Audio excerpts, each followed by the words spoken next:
Lecture du livre du prophète Isaïe. Mon serviteur réussira, dit le Seigneur. Il montera, il s'élèvera, il sera exalté. La multitude avait été consternée en le voyant, car il était si défiguré, qu'il ne ressemblait plus à un homme. Il n'avait plus l'apparence d'un fils d'homme. Il étonnera de même une multitude de nations.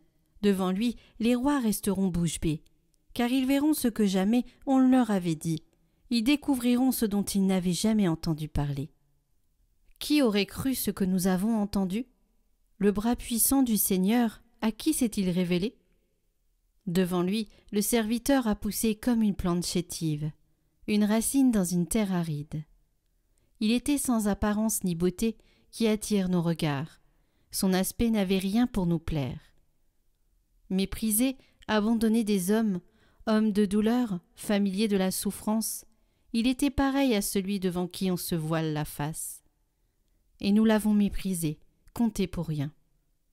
En fait, c'étaient nos souffrances qu'il portait, nos douleurs dont il était chargé. Et nous pensions qu'il était frappé, meurtri par Dieu, humilié. Or, c'est à cause de nos révoltes qu'il a été transpercé, à cause de nos fautes qu'il a été broyé. Le châtiment qui nous donne la paix a pesé sur lui. Par ses blessures, nous sommes guéris. Nous étions tous errants comme des brebis, chacun suivait son propre chemin.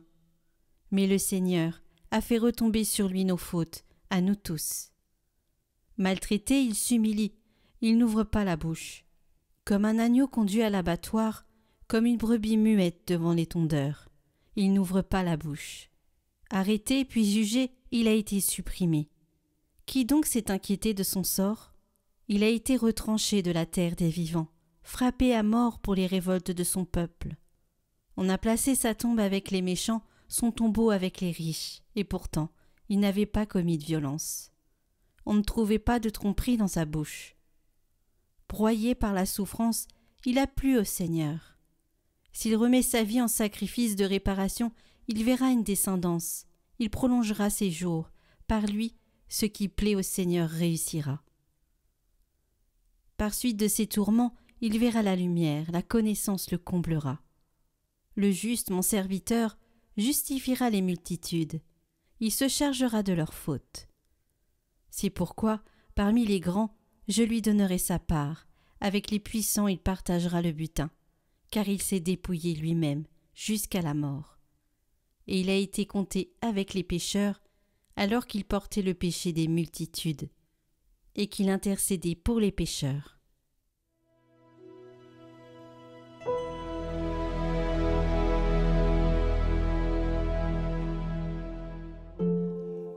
Ô Père, entre tes mains je remets mon esprit. En toi, Seigneur, j'ai mon refuge. Garde-moi d'être humilié pour toujours. En tes mains, je remets mon esprit. Tu me rachètes, Seigneur, Dieu de vérité. Je suis la risée de mes adversaires et même de mes voisins. Je fais peur à mes amis. S'ils me voient dans la rue, ils me fuient. On m'ignore comme un mort oublié, comme une chose qu'on jette. J'entends les calomnies de la foule. Ils s'accordent pour m'ôter la vie. Moi, je suis sûr de toi, Seigneur. Je dis, tu es mon Dieu. Mes jours sont dans ta main, délivre-moi des mains hostiles qui s'acharnent sur ton serviteur, que s'illumine ta face. Sauve-moi par ton amour. Soyez forts, prenez courage. vous tous qui espérez le Seigneur. Ô Père, entre tes mains je remets mon esprit.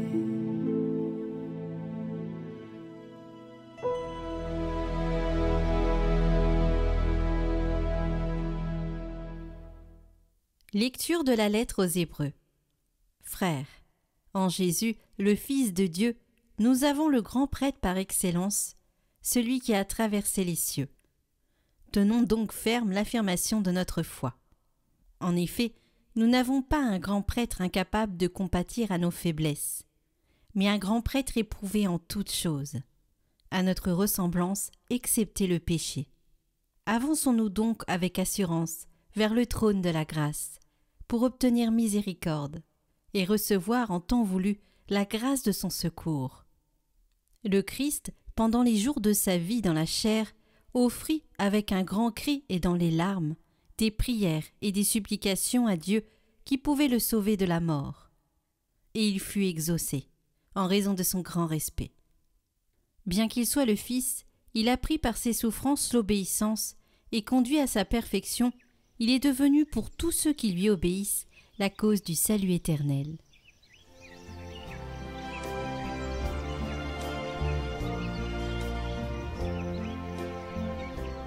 La passion de notre Seigneur Jésus-Christ selon saint Jean. En ce temps-là, après le repas, Jésus sortit avec ses disciples et traversa le torrent du Cédron. Il y avait là un jardin dans lequel il entra avec ses disciples. Judas, qui le livrait, connaissait l'endroit, lui aussi, car Jésus et ses disciples s'y étaient souvent réunis. Judas, avec un détachement de soldats, ainsi que des gardes envoyés par les grands prêtres et les pharisiens, arrive à cet endroit. Ils avaient des lanternes, des torches et des armes. Alors Jésus, sachant tout ce qui allait lui arriver, s'avança et leur dit : « Qui cherchez-vous ? » Ils lui répondirent : « Jésus, le Nazaréen. » Il leur dit : « C'est moi, je le suis. » Judas, qui le livrait, se tenait avec eux. Quand Jésus leur répondit : « C'est moi, je le suis. » Ils reculèrent et ils tombèrent à terre. Il leur demanda de nouveau : « Qui cherchez-vous ? » Ils dirent : « Jésus, le Nazaréen. » Jésus répondit : « Je vous l'ai dit, c'est moi, je le suis. Si c'est bien moi que vous cherchez, ceux-là, laissez-les partir. » Ainsi s'accomplissait la parole qu'il avait dite : « Je n'ai perdu aucun de ceux que tu m'as donnés. » Or, Simon-Pierre avait une épée. Il la tira, frappa le serviteur du grand prêtre et lui coupa l'oreille droite. Le nom de ce serviteur était Malchus. Jésus dit à Pierre : « Remets ton épée au fourreau. La coupe que m'a donnée le Père, vais-je refuser de la boire ? » Alors la troupe, le commandant et les gardes juifs se saisirent de Jésus et le ligotèrent. Ils l'emmenèrent d'abord chez Anne, beau-père de Caïphe, qui était grand prêtre cette année-là. Caïphe était celui qui avait donné aux Juifs ce conseil : « Il vaut mieux qu'un seul homme meure pour le peuple. » Or Simon-Pierre, ainsi qu'un autre disciple, suivait Jésus. Comme ce disciple était connu du grand prêtre, il entra avec Jésus dans le palais du grand prêtre. Pierre se tenait près de la porte, dehors. Alors l'autre disciple, celui qui était connu du grand prêtre, sortit, dit un mot à la servante, qui gardait la porte, et fit entrer Pierre. Cette jeune servante dit alors à Pierre : « N'es-tu pas, toi aussi, l'un des disciples de cet homme ? » Il répondit : « Non, je ne le suis pas. » Les serviteurs et les gardes se tenaient là. Comme il faisait froid, ils avaient fait un feu de braise pour se réchauffer. Pierre était avec eux, en train de se chauffer. Le grand prêtre interrogea Jésus sur ses disciples et sur son enseignement. Jésus lui répondit : « Moi, j'ai parlé au monde ouvertement. J'ai toujours enseigné à la synagogue et dans le temple, là où tous les Juifs se réunissent, et je n'ai jamais parlé en cachette. Pourquoi m'interroges-tu ? Ce que je leur ai dit, demande-le à ceux qui m'ont entendu. Eux savent ce que j'ai dit. » À ces mots, l'un des gardes qui était à côté de Jésus lui donna une gifle en disant « C'est ainsi que tu réponds au grand prêtre ?» Jésus lui répliqua « Si j'ai mal parlé, montre ce que j'ai dit de mal. Mais si j'ai bien parlé, pourquoi me frappes-tu » Anne l'envoya toujours ligoter au grand prêtre Caïphe. Simon-Pierre était donc en train de se chauffer. On lui dit « N'es-tu pas, toi aussi, l'un de ses disciples ?» Pierre le nia et dit « Non, je ne le suis pas. » Un des serviteurs du grand prêtre, parent de celui à qui Pierre avait coupé l'oreille, insista. « Est-ce que moi, je ne t'ai pas vu dans le jardin avec lui ?» Encore une fois, Pierre le nia, et aussitôt un coq chanta. Alors on emmène Jésus de chez Caïphe au prétoire. C'était le matin. Ceux qui l'avaient amené n'entrèrent pas dans le prétoire, pour éviter une souillure et pouvoir manger l'agneau pascal. Pilate sortit donc à leur rencontre et demanda « Quelle accusation portez-vous contre cet homme ?» Ils lui répondirent « S'il n'était pas un malfaiteur, nous ne t'aurions pas livré cet homme. » Pilate leur dit « Prenez-le vous-même et jugez-le suivant votre loi. » Les Juifs lui dirent « Nous n'avons pas le droit de mettre quelqu'un à mort. » Ainsi s'accomplissait la parole que Jésus avait dite pour signifier de quel genre de mort il allait mourir. Alors Pilate rentra dans le prétoire. Il appela Jésus et lui dit « Es-tu le roi des Juifs ?»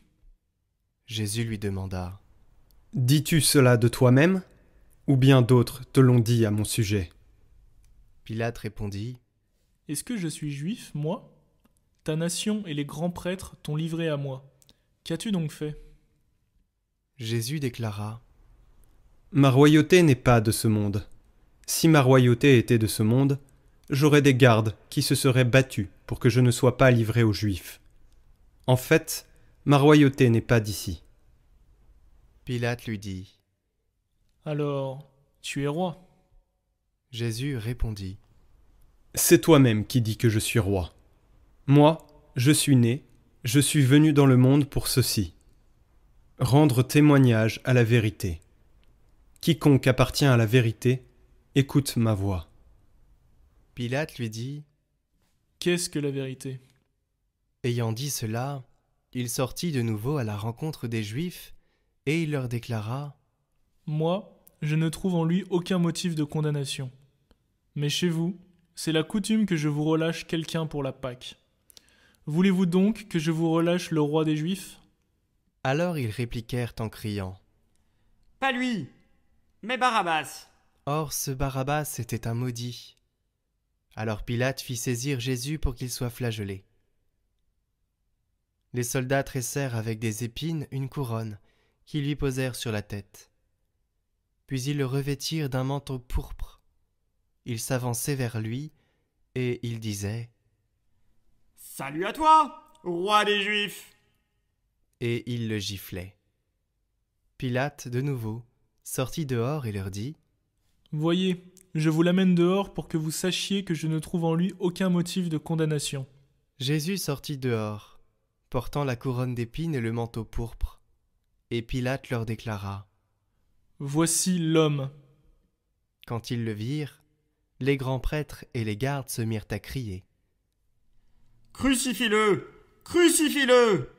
Pilate leur dit « Prenez-le vous-même et crucifiez-le.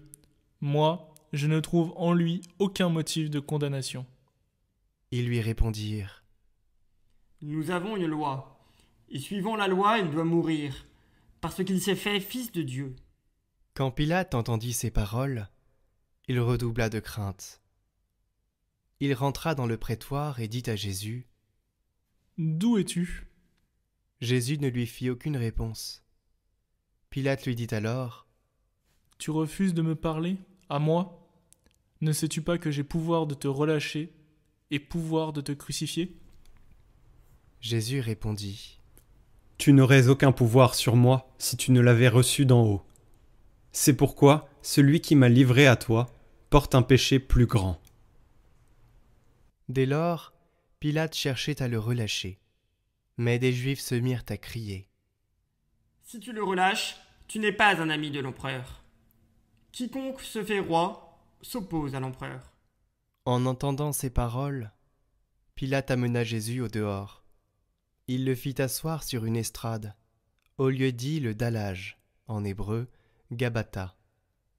C'était le jour de la préparation de la Pâque, vers la 6e heure, environ midi.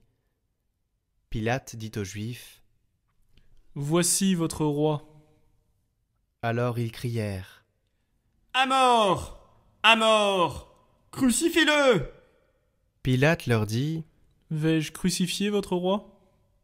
Les grands prêtres répondirent, « Nous n'avons pas d'autre roi que l'empereur. » Alors il leur livra Jésus pour qu'il soit crucifié.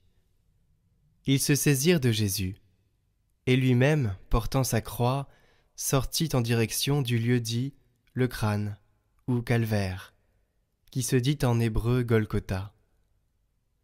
C'est là qu'ils le crucifièrent, et 2 autres avec lui, un de chaque côté, et Jésus au milieu. Pilate avait rédigé un écriteau qu'il fit placer sur la croix. Il était écrit « Jésus le Nazaréen, roi des Juifs ». Beaucoup de Juifs lurent cet écriteau, parce que l'endroit où l'on l'avait crucifié, Jésus était proche de la ville, et que c'était écrit en hébreu, en latin et en grec.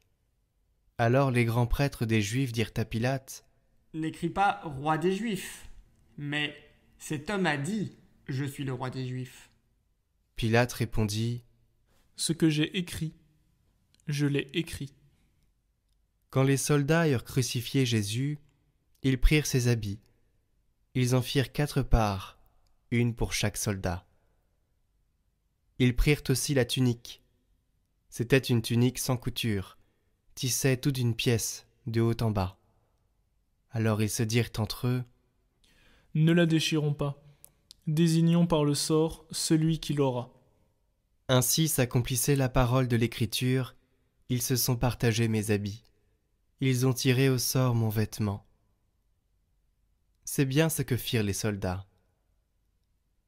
Or, près de la mort de Jésus se tenaient sa mère et la sœur de sa mère, Marie, femme de Cléophas, et Marie-Madeleine.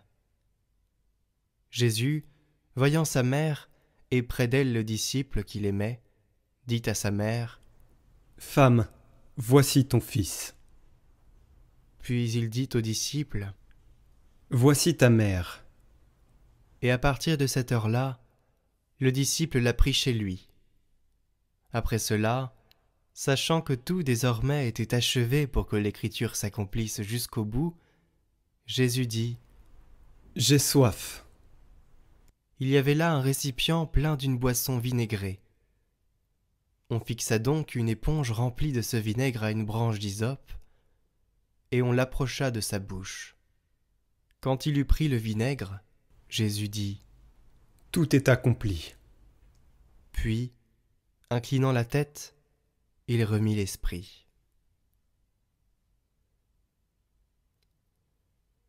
Comme c'était le jour de la préparation, c'est-à-dire le vendredi, il ne fallait pas laisser les corps en croix durant le sabbat, d'autant plus que ce sabbat était le grand jour de la Pâque. Aussi les Juifs demandèrent à Pilate qu'on enlève les corps après leur avoir brisé les jambes. Les soldats allèrent donc briser les jambes du premier, puis de l'autre homme crucifié avec Jésus. Quand ils arrivèrent à Jésus, voyant qu'il était déjà mort, ils ne lui brisèrent pas les jambes. Mais un des soldats, avec sa lance, lui perça le côté, et aussitôt il en sortit du sang et de l'eau. Celui qui a vu rend témoignage, et son témoignage est véridique. Et celui-là sait qu'il dit vrai, afin que vous aussi, vous croyiez. Cela en effet arriva pour que s'accomplisse l'Écriture. aucun de ses os ne sera brisé. Un autre passage de l'Écriture dit encore « Ils lèveront les yeux vers celui qu'ils ont transpercé. » Après cela, Joseph d'Arimathie, qui était disciple de Jésus, mais en secret par crainte des Juifs, demanda à Pilate de pouvoir enlever le corps de Jésus. Et Pilate le permit.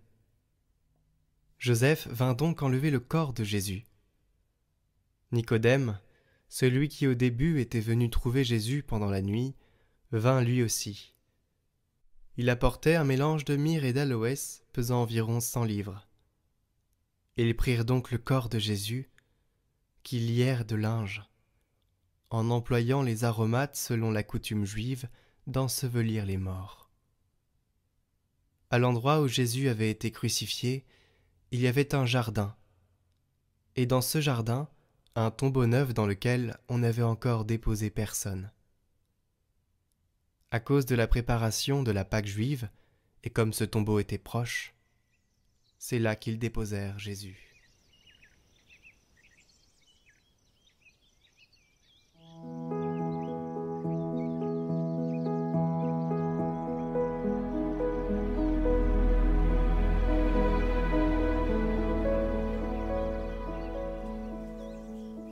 Pourquoi n'ont-ils pas fait confiance à Jésus?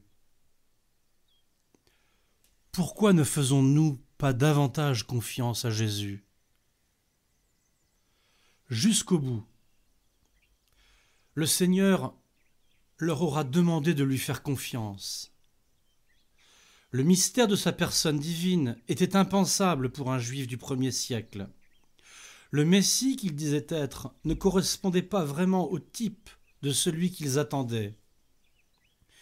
Il était le Verbe fait chair, le Verbe était auprès de Dieu, et le Verbe était Dieu. Et sans admettre la divinité de Jésus, ses paroles et ses gestes étaient incompréhensibles, choquants. Il se permettait de guérir en plein sabbat, signalant qu'il allait en changer la signification. Il s'attribuait le pouvoir de remettre les péchés. Il a osé affirmer « Qui mange ma chair et boit mon sang demeure en moi et moi en lui. Si vous ne mangez pas la chair du Fils de l'homme, si vous ne buvez pas son sang, vous n'aurez pas la vie en vous. » Tout ceci avait de quoi choquer les autorités juives et les Juifs pieux. Jésus les a souvent déconcertés, provoqués même parfois, pour les conduire à entrer dans les voies de Dieu supérieures à leur fidélité légale. Combien de fois il leur a demandé de lui faire confiance, tantôt avec douceur, bonté, tantôt avec force et exigence. Que votre cœur ne se trouble pas. Vous croyez en Dieu, croyez aussi en moi. Croyez-moi, je suis dans le Père et le Père est en moi. Si vous ne me croyez pas, croyez du moins à cause des œuvres elles-mêmes. Les miracles éclatants que Jésus a faits, jusqu'à la résurrection de Lazare au tombeau depuis 4 jours, la lumière de ses paroles, la bonté émanant de son visage, la puissante autorité qui se dégageait de lui, jointe à une grande tendresse, tous ces aspects de la vie et de la personne de Jésus auraient dû mériter qu'on lui fasse confiance, qu'on accorde crédit à ses paroles, fussent-elles dures à entendre.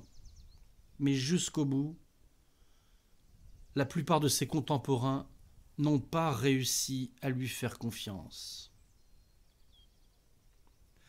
Ce qui offense Jésus, dit sainte Thérèse de l'Enfant Jésus, ce qui le blesse au cœur, c'est le manque de confiance.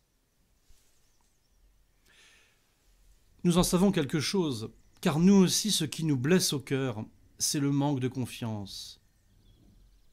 Nous avons besoin qu'on nous fasse confiance. Et nous, savons-nous la donner? Confiance et enfance sont synonymes. Ce qui définit l'enfance, c'est la confiance qu'il donne si facilement.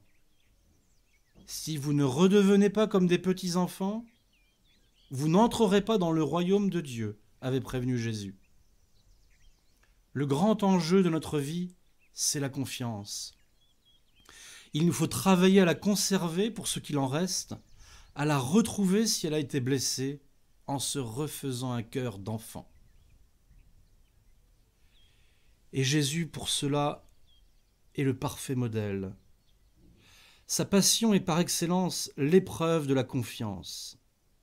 Plongé dans un océan d'amertume, dans des abîmes de trahison, de haine, tout aurait dû le conduire au ressentiment, à la méfiance. Mais jusqu'au bout, il offre immédiatement sa confiance au bon larron.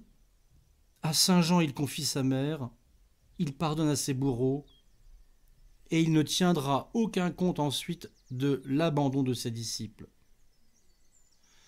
De façon héroïque, prodigieuse, ayant expérimenté à l'extrême tout ce qui est susceptible d'abîmer la capacité à faire confiance, et même la détruire, Jésus y introduit sa confiance sans limite, son esprit d'enfance.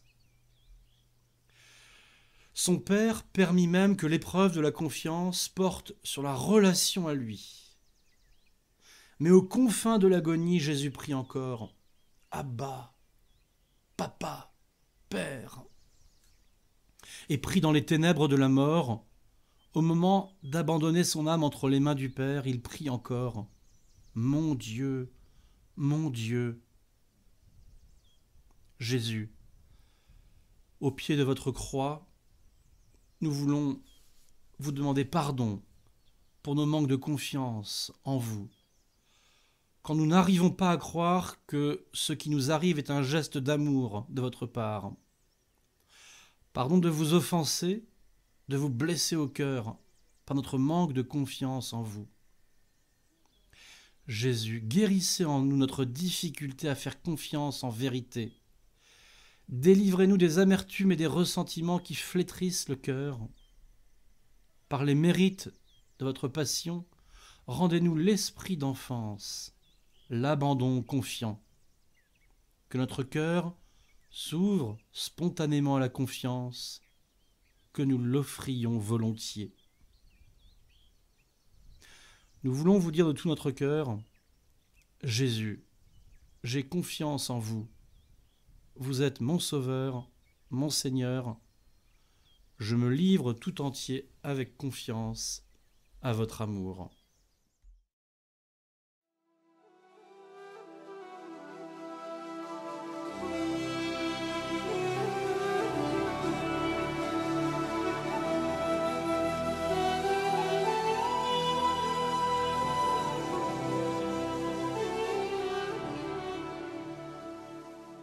Vendredi Saint. Ce que nous avons vécu hier était comme la première face d'une médaille dont nous voyons la face la plus tragique aujourd'hui. Hier soir, le Seigneur faisait don de sa vie dans un grand acte d'amour et de service. Ceci est mon corps, ceci est mon sang. Aujourd'hui, c'est le même don. Il n'y a rien en plus, si ce n'est le déchaînement de la violence extérieure. L'acte de Jésus est précisément le même. Il donne sa vie, il se donne sans compter. Aujourd'hui, dans le long récit de la Passion, il y aurait foule de personnages que nous pourrions imiter. Je propose d'en retenir un seul. Lundi, nous étions Marie-Madeleine, mardi, Saint Jean, mercredi, Judas, hier, l'apôtre inconnu. Et aujourd'hui, nous serons le prince des apôtres, Saint Pierre, qui en ce jour est près du feu avec les serviteurs qu'il avait allumé en vue de se chauffer, nous dit le texte. Pierre est là, auprès du feu, en train de se chauffer car il a froid. Mais Pierre réalise que rien ne peut lui donner la chaleur dont il a besoin. Ce n'est pas le corps de Pierre qui a froid, mais c'est son cœur. Le cœur de Pierre est transi par le froid. Son sauveur lui est retiré, son ami lui est enlevé. Pierre est près du feu, et il se fait reconnaître comme l'un des disciples de Jésus. Et plus il essaye de se justifier, plus il est pris et engourdi dans ce froid qui enténèbre son cœur. Le feu ne peut plus rien, son cœur se referme, et à mesure qu'il renie son Seigneur, Pierre se voit mourir de froid.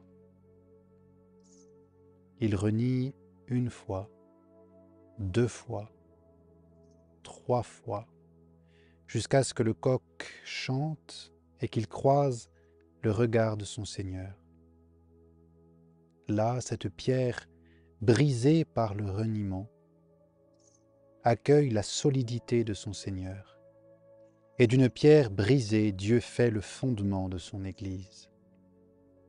Il est bon pour Pierre d'être tombé, car il se relève meilleur, plus solide, plus conscient de sa misère et de ses fautes, et donc capable de prendre en main la mission que Jésus lui confie, devenir le berger de ses brebis. Essayons aujourd'hui de tenir la place de Saint Pierre dans la lecture de la Passion, tenir la place d'un ami proche de Jésus qui souffre à chaque instant de son chemin, mais prendre aussi la place de celui qui n'est pas capable d'assumer d'être un de ses disciples et qui en pleure. Auprès du feu, si le cœur de Pierre est froid, les larmes de repentir le réchauffent. Elles seules parviennent à répondre à son angoisse, car ces larmes sont l'occasion pour Jésus de venir en lui et de réchauffer son cœur par sa miséricorde. C'est parce que Pierre a été pardonné qu'à son triple reniement répond une triple confession de foi et d'amour. Seigneur, tu sais tout, tu sais bien que je t'aime. Regardons donc aujourd'hui le Seigneur souffrir avec amour et avec vérité. Je t'aime, Seigneur, et je ne veux pas que tu souffres pour moi, mais je me sais pécheur, et je sais que ce que tu fais, c'est pour moi. Alors je te regarde, je t'accompagne, je fais du mieux que je peux pour te soutenir, mais je pleure. Je pleure parce que je sais que tu fais cela pour mes fautes et pour mon péché, et je ne peux qu'accueillir ta miséricorde, moi qui ne peux presque rien faire pour t'aider à porter ton fardeau. Merci Seigneur d'avoir souffert pour moi. Merci Seigneur de m'avoir fait confiance pour que mon cœur froid et sec puisse s'ouvrir à ta grâce et me rapprocher de toi.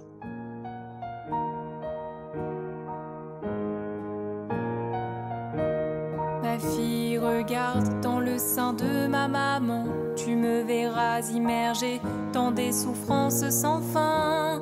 Ne sois pas surprise d'apprendre que ma passion fut conçue dès l'instant de ma conception. En effet, chaque âme fut conçue en moi. L'amour m'a fait porter, supporter tout le poids des péchés, des faiblesses, des misères et des passions. J'ai expié devant mon Père et fait mes réparations.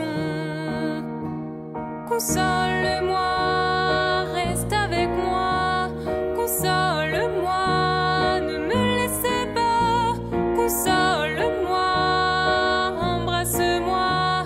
Console-moi, serre-moi dans tes bras.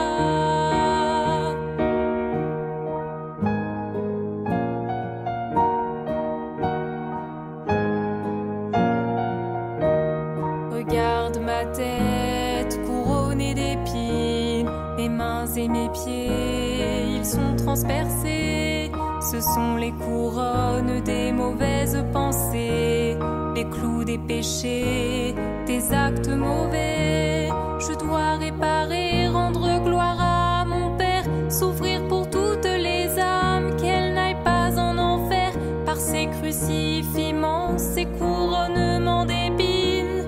Je dois satisfaire la justice divine.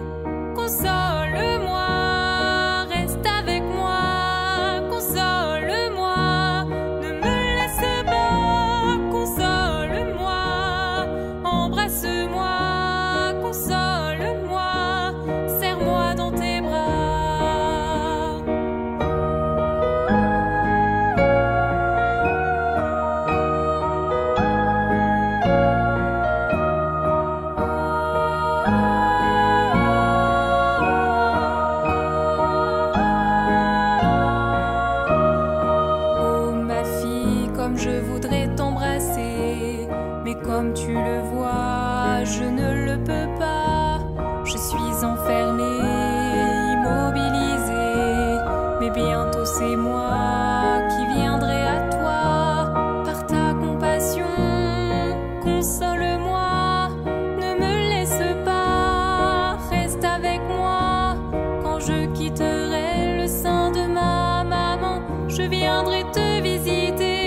Retrouvez en lien en description, ainsi qu'en haut à droite, la vidéo du chemin de croix avec les âmes du purgatoire.